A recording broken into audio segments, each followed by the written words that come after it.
maka diampuni dosa-dosanya. Maka di dalam hadis ini disebutkan oleh Imam Al-Bukhari di dalam babnya. Imam Al-Bukhari membuat bab menandakan fakihnya Imam Al-Bukhari, kitab salat tarawih, bab fadl man qama Ramadan. Dia menulis di dalam sahihnya kitab salat tarawih, keutamaan qiyamul Ramadan. Maka Imam Al-Bukhari sama memandang bahwa salat tarawih dengan qiyamul Ramadan adalah sama, dan inilah yang benar. Maka jangan ada orang-orang yang gagal faham, menganggap salat tarawih sendiri dan qiyamul Ramadan sendiri. Kapan itu terjadi? Di saat malam-malam 10 terakhir. Kita mendapati di masjid-masjid awam salat tarawih melaksanakan di awal, setelah ba'dal isya sampai jam 9, 9.30 dan seterusnya, selesai tarawih. Kemudian mereka juga bangun malam di masjid juga sama. Kemudian diumumkan, ayo sekarang salat tahajud atau salat qiyamul lail. Sama, salatnya 11 juga. Dan itu yang terjadi di masjid awam, di mana terutama di 10 malam terakhir mereka melaksanakan yang demikian. Antum di sini gimana? Seperti itu juga? Maksudnya di masjid-masjid lain. Kami dapati di masjid-masjid lain seperti itu. Maka mereka salat tarawih di awal, kemudian salat tarawih lagi di malam. Jika kita tanyakan tadi jam 8 sampai jam 9 itu tarawih. Taib. Terus sekarang jam 3.30 sampai menjelang fajar ini qiyamul lail. Jadi beda tarawih dengan qiyamul lail. Wallahu a'lam dari mana mereka. Yang jelas perkara seperti ini gagal faham dari makna tarawih dengan salat qiyamul lail. Namun jika kita katakan, namun kita ingin melaksanakan banyak salat, kalau begitu ya bukan maknanya salat 11 ditambah 11. Karena itu juga tidak boleh masuk kepada hadis larangan la salatal witr la witrani fil lail. Tidak boleh salat witr 2 kali. Karena witr ditambah witr akan jadi genap. 11 tambah 11 jadi 22, jadi genap. Padahal ditutup salat malam itu dengan witr. Maka kalau ingin melaksanakan salat seperti itu, maka ada kelompok salat tarawih di pertama, dan yang kedua ada kelompok salat tarawih di kelompok yang kedua. Itu baru benar. Seperti di dalam hadis yang diriwayatkan oleh Imam Al-Bukhari dari Umar bin Al-Khattab, yang mana Nabi Muhammad sallallahu alaihi wa ala alihi wasallam dari Umar bin Al-Khattab di saat dia di Sahih Al-Bukhari dan Muslim berjalan-jalan di malam Ramadan, dia melihat di Masjid Nabawi kaum muslimin salat munfaridan, bersendiri-sendiri. Maka berkata Umar, "Lau jama'na fi imamin wahid, jika kami kumpulkan dalam imam yang satu, la afdal, maka ini lebih baik." Dan ini adalah perintah dari Amirul Mukminin, wajib untuk dilaksanakan. Maka kemudian dilaksanakan setelah malam berikutnya. Maka kemudian Umar pun melihat dan dilaksanakan sunnah tersebut. Maka salat tarawih dengan imam yang satu tidak berkesendirian. Maka dikatakan nikmatul bid'ah hadihi. Kemudian di situ Umar menjadikan ada yang malam di awal dan ada yang malam di sepertiga malam terakhir.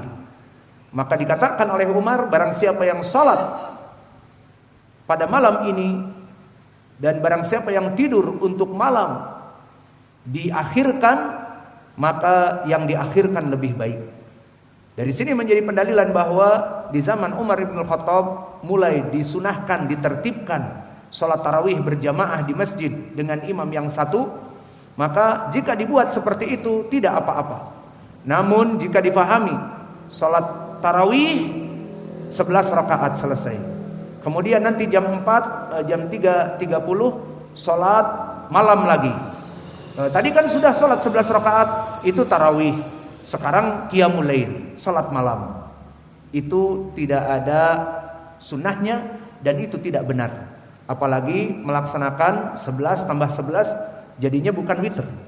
Maka inilah yang kita berikan dari jawaban soal ke-12. Ke-13, agar semangat dalam sholat tarawih, mohon Ustadz sebutkan keutamaannya, keutamaan sholat tarawih. Maka ketahuilah ya ibadallah, dari keutamaan sholat tarawih, yang pertama, sholat tarawih min asbabil maghfirah, bahwa barang siapa yang menghidupkan sholat tarawih, maka dia penyebab ampunan dari Allah. Baik sholat tarawih di masjid atau sholat tarawih di rumah. Boleh sholat tarawih di rumah? Boleh. Boleh di masjid juga boleh. Dan di rumah dengan di masjid, maka di masjid lebih baik daripada di rumah. Adapun pendalilan dari sholat tarawih min asbabil maghfirah, kama jaa fil hadis muttafaqun alaih an Abi Hurairah radhiyallahu anhu qala Rasulullah sallallahu alaihi wa ala alihi wasallam, man qama Ramadan imanan wa ihtisaba ghufira lahu ma taqaddama min dzambih. Yang maknanya, barang siapa yang salat qiyamul lail di bulan Ramadan, maknanya salat tarawih imanan wa ihtisaba, di mana dalam keadaan dia itu beriman kepada Allah, wa ihtisaban, ingin mendapatkan pahala dari Allah, ghufira lahu ma taqaddama min dzambih.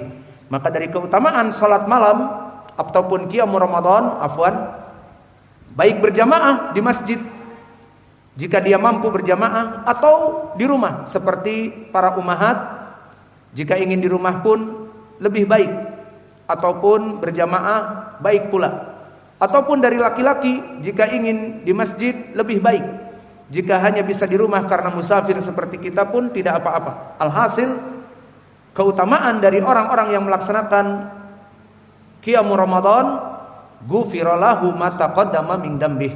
Pertama, diampuni dosa-dosanya.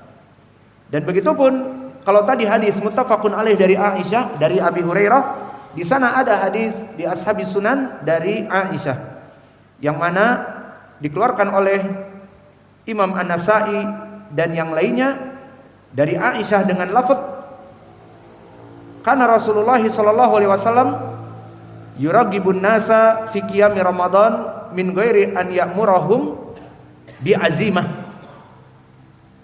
amrin fihi fayaqul man qama Ramadan imanan wa ihtisaba ghufira lahu ma taqaddama min dzambih. Di hadis lain dari Aisyah di sini yang derajatnya sahih, dikeluarkan oleh Imam An-Nasa'i dan yang lainnya dari jalan Az-Zuhri dari Urwah bin Zubair dari Aisyah, maka sanadnya sahih. Dari Urwah bin Zubair dari Imam Az-Zuhri dari Urwah bin Zubair dari Aisyah, sanadnya sahih.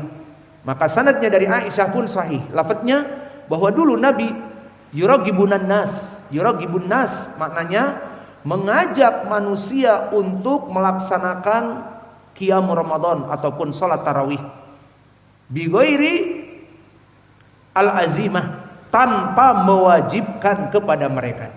Karena salat tarawih qiyamul Ramadan hukumnya sunnah, tidak bisa diwajibkan, dia sunnah. Maka Nabi dulu mengajak manusia untuk melaksanakannya tanpa wajib, dan disebutkan barang siapa yang melaksanakan salat tarawih diampuni dosa-dosanya. Ini keutamaan yang pertama, diampuni dosa-dosanya oleh Allah.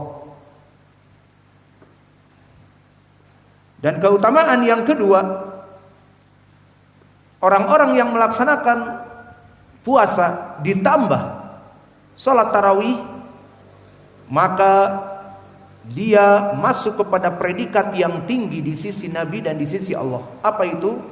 Minas siddiqin wasyuhada. Minas siddiqin wasyuhada. Dan gelar minas siddiqin dan syuhada gelar yang sangat mulia di dalam Islam. Karena di dalam Al-Quran disebutkan orang-orang as-siddiqin wasyuhada, mereka adalah orang-orang yang mempunyai gelar yang mulia di sisi para nabi. Seperti Allah berfirman di dalam surat Al-Hadid, walladzina amanu billah wa rasulih ulaika humus siddiqun wasyuhada inda rabbihim lahum ajruhum wa nuruhum. Yang maknanya walladzina amanu billah wa rasulih, dan orang-orang yang beriman kepada Allah dan Rasulnya, ulaika hum as-siddiqun wasyuhada. Mereka orang-orang yang as-siddiqun dan syuhada, dan mereka mempunyai pahala-pahala di sisi Allah dan cahaya Allah. Dan juga di dalam surat An-Nisa, wa may yuti'illah wa rasulah wa may yuti'illah wa rasulah fa ulaika ma'al ladina an'amallahu 'alaihim minan nabiyyin wasiddiqin wasyuhada wassalihin. Maka di dalam ayat ini pun, barang siapa yang taat kepada Allah dan Rasul, maka mereka itu bersama orang-orang yang Allah berikan kenikmatan. Orang-orang yang bertakwa kepada Allah dan Rasulnya, Allah jadikan mereka orang-orang yang mempunyai kenikmatan bersama para nabiyin, bersama as-siddiqin, bersama as-syuhada, bersama as-salihin. Kesimpulannya, orang-orang yang melaksanakan amal-amal yang saleh seperti berpuasa Ramadan di siangnya, di malamnya melaksanakan qiyamul lail, maka kata Nabi, orang-orang ini masuk kepada derajat as-siddiqun wasyuhada. Mana dalilnya? Dalilnya datang di dalam hadis dari Amr ibnu Murrah al-Juhani. Ja'a rajulun ila Rasulillah sallallahu alaihi wa ala alihi wasallam faqala ya Rasulullah ara'aita in syahidtu an la ilaha illallah wa anaka rasulullah wa salaitu as-salawatul khams wa adaitu zakah wa sumtu ramadan wa qumtu famimman ana qala minas siddiqin wasyuhada. Maka wahai Rasulullah, jika aku melaksanakan syahadah dan aku melaksanakan salat 5 waktu dan aku puasa Ramadan dan aku melaksanakan qiyam Ramadan, salat tarawih, melaksanakan puasa Ramadan dan salat tarawih, maka bagaimana keadaanku? Kata Nabi, minas siddiqin wasyuhada. Maka kamu dalam keadaan termasuk orang-orang siddiqin dan syuhada. Hadis ini diriwayatkan oleh Imam Ibnu Hibban dan Yahya Ibnu Ma'in di dalam juznya dari jalan Abul Yaman an Syu'aib ibn Abi Hamzah dari Abdullah ibn Abdurrahman ibn Abil Husain dari Isa ibn Talha dari Urwah ibn Murrah al-Juhani dari Amr ibn Murrah al-Juhani, maka sahabatnya Amr ibn Murrah al-Juhani. Maka sanad ini sanad yang sahih, semua rijalnya thiqat. Maka dengan ini kita ketahui sekarang keutamaan yang kedua dari siddiqin wasyuhada. Dan keutamaan yang ketiga, dan waktu sudah hampir selesai, 5 menit lagi selesai. Maka dari hadis Abi Dzar yang diriwayatkan oleh Imam Abi Daud, keutamaan bagi mereka khusus orang-orang yang mampu sholat berjamaah dengan imam, maka dia di sini bukan musafir seperti kita, mukim, maka sholatlah berjamaah laki-laki yang mampu, boleh juga perempuan asal ada hijabnya yang benar, di masjid tidak terjadi ikhtilat. Maka barang siapa yang sholat berjamaah dengan imam mulai dari rakaat pertama sampai selesai, maka dia itu ditulis dalam keadaan sholat sepanjang malam. Ini kelebihannya, sholat berjamaah dengan imam. Mana dalilnya? Hadis yang diriwayatkan oleh Imam Abi Daud. Berkata Rasulullah sallallahu alaihi wa ala alihi wasallam, "Man qama ma'al imam hatta yansarifa kutibalahu qiyamul lailah." Kutibalahu qiyamul lailah. Maknanya, barang siapa seorang yang melaksanakan sholat tarawih bersama imam berjamaah hatta yansarifa, maknanya mulai dari awal sampai selesai, sampai salam, dia tidak pulang ke rumah hanya 8 rakaat, katanya sholat witir di rumah, tidak. Atau sholat 4 rakaat nanti disambung 4 rakaat lagi di rumah, tidak. Maka dia selesaikan dengan imam 11 rakaat, maka kutiba lahu qiyamul lailah, maka dia akan ditulis melaksanakan sholat sepanjang malam. Hadis ini diriwayatkan oleh Imam Abi Daud dan Tirmidzi, An-Nasa'i dari sahabat Abi Dzar, jalannya dari Al-Walid ibni Abdurrahman Al-Jarasi, dari Jubair ibnu Nufair Al-Hadrami dari Abi Dzar. Maka hadis ini hadis yang sahih, disahihkan oleh Abu Isa At-Tirmidzi yang meriwayatkan hadis ini, dikatakan hada haditsun hasanun sahih, dan hadis ini pula sahih disahihkan oleh Syekh kami Muqbil Al-Wadi'i di dalam Sahihul Musnad. Maka kita tutup kajian ini dengan berdoa kepada Allah semoga Allah memberikan hidayah kepada kita dan menerima amalan-amalan kita.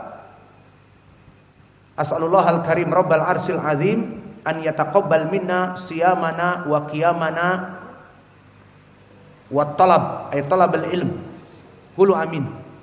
Wa Allahumma rzuqna rizqan halalan thayyiban mubarakan fih.